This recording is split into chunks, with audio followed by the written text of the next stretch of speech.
He was very angry. He's very hurtful. They're kids. They don't have a lot of times the ability, the knowledge of knowing what's really going on. So they process it in their own way. And a lot of times that's not the way they need to process it. And sometimes they need a little help and guidance. They don't know how to describe it, especially to another civilian kid, because that kid's not gone through what they've gone through, ever. They had to take him from me for 6 months, so he was with non-family in a foreign country for a period of time without mom.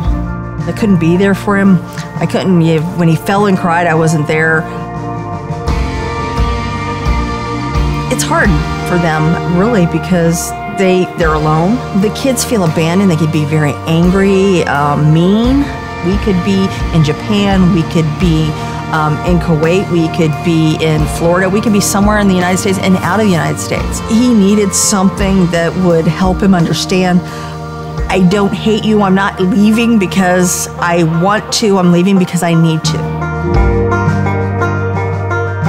Mom's gone. You don't know if she's gonna come back. You don't know if she does come back, if she's gonna be the same person she was when she left. A lot of the people I run into that aren't military children, they're so used to having things concrete. Like, I've lived in this house since I was born. I've been in this town since I was born. Nothing's certain. You don't know if you're gonna stay in this house you're in for a month, a year, 2 years. You don't know how long you're gonna be in your school. Friends you have now might not be friends forever. It was a time when we could hang out with other military kids, and you could talk to a kid that knows exactly what you're going through, exactly what's happened to you, because it's happened to them too. If you're worried about your family while you're overseas, you can't do your job. I figured if he had a place to go where other kids were feeling that same abandonment, anger, that he had somebody to talk to his own age and express himself to.